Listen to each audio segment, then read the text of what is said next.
Guys, this is Mike Boyd, and I'm here with my recap reaction to the August 9th edition of Monday Night Raw. I'm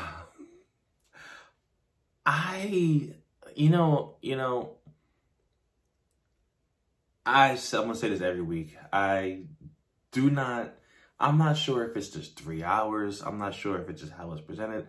I don't know what it is, but I just don't enjoy Monday Night Raw fully. And the only time that I got really, really excited, like storyline purposes and just for what's going on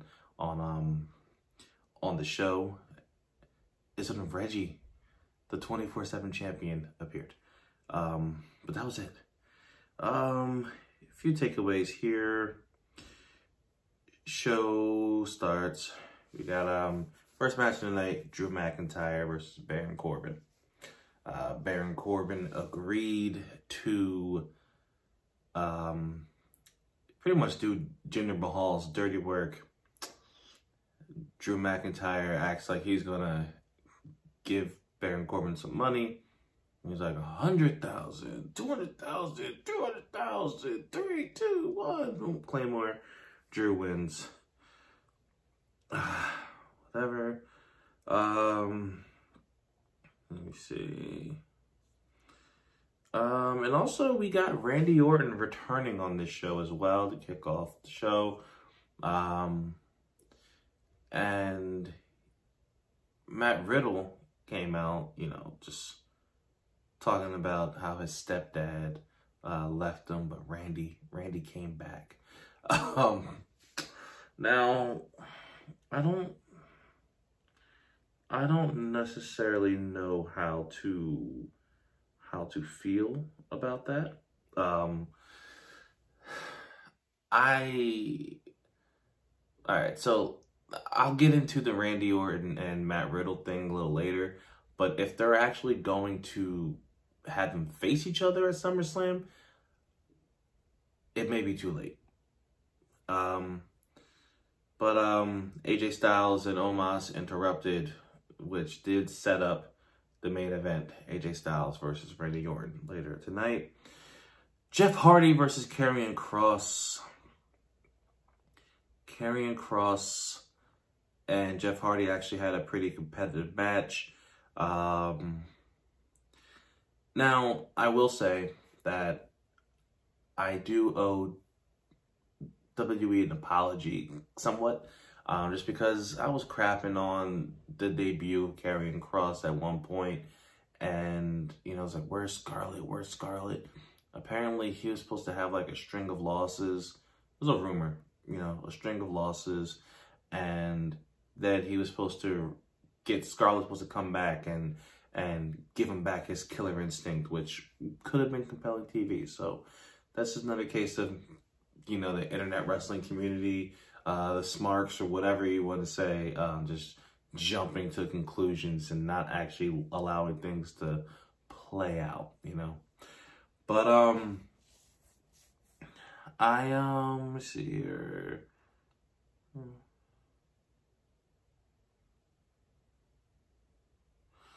But Karrion Kross did get the win over Jeff Hardy.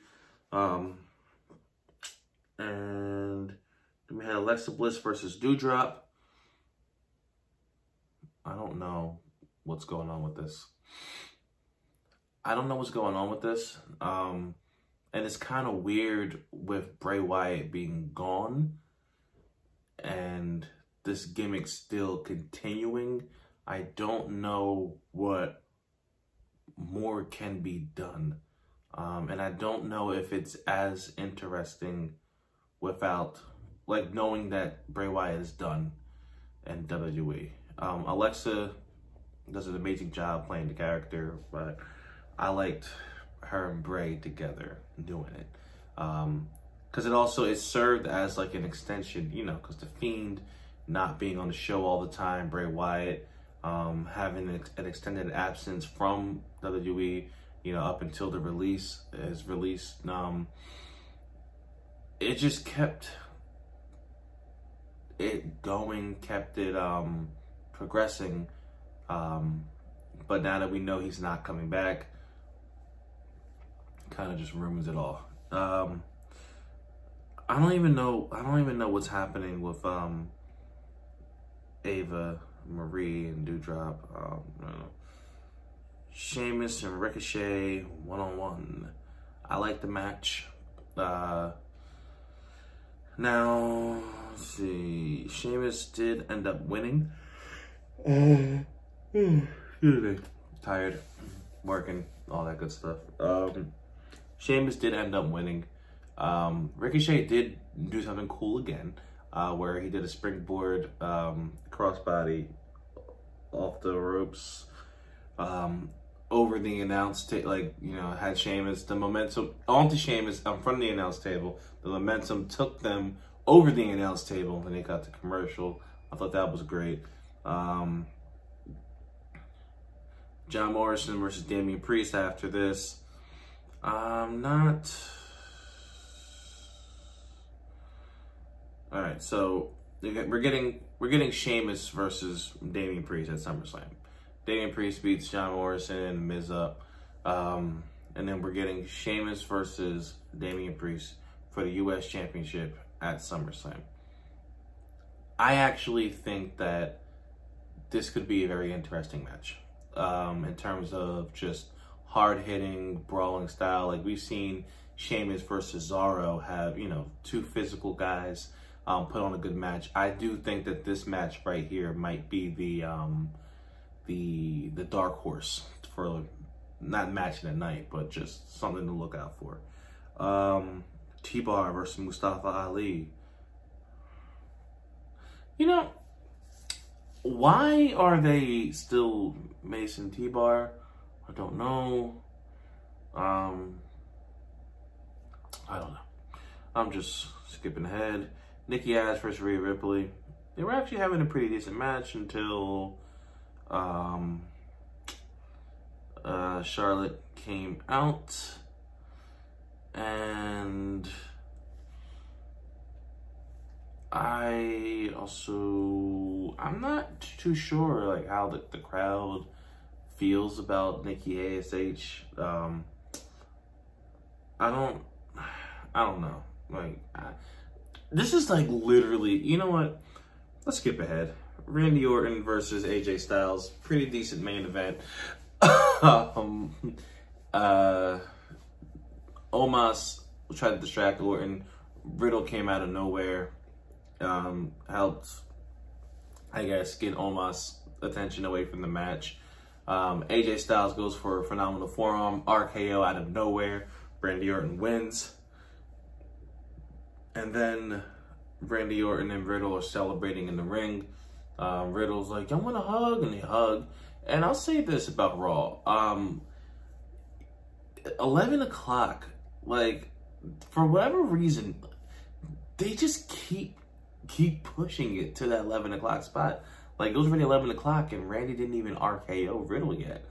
So it was interesting to see if they were actually going to get to actually finish the show.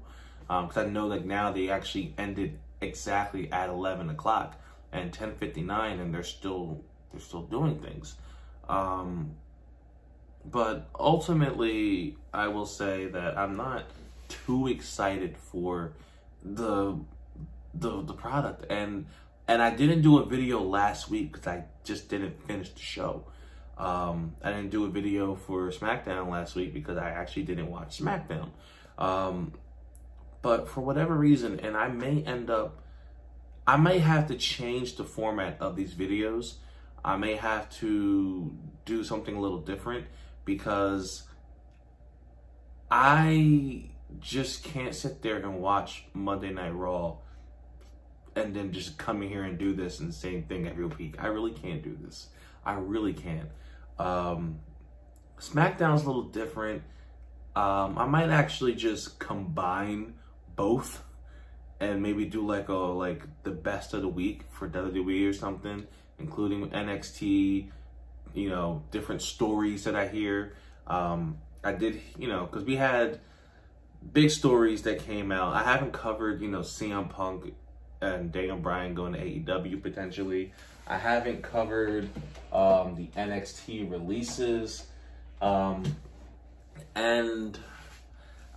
you know, and it's just like I don't know what to say about these things, because I just recently just started getting back into the shows and everything, and I want to make sure that I'm actually doing these videos to get myself back into form and everything, to try to see if something's going to stick, something's going to inspire me. But right now, I don't even look. It's like I may have to do something different, because talking about this is not. This is just not going to work. You know, I want to do videos about like Marvel stuff, DC. I just watched the Suicide Squad. You know, I want to do things about, you know, videos about like things that excite me, that actually make me happy. You know, and this isn't. And I love wrestling. I love wrestling. I love pro wrestling. Loved it since I was a kid. But I just can't keep doing this anymore. Like, I really can't. Like, it's crazy that the only thing that actually really caught my attention was Reggie. Reggie, the 24/7 champion, because I know he's doing all these flips and shit. Like, that's the only thing. But outside of that, I don't care. So, if it's not Roman Reigns, it's literally like Roman Reigns, Sasha Banks, Reggie. That's it for me. But let me know what you guys think, just in the comments, if you're even still here in this video. And I'll see you guys on Friday for SmackDown.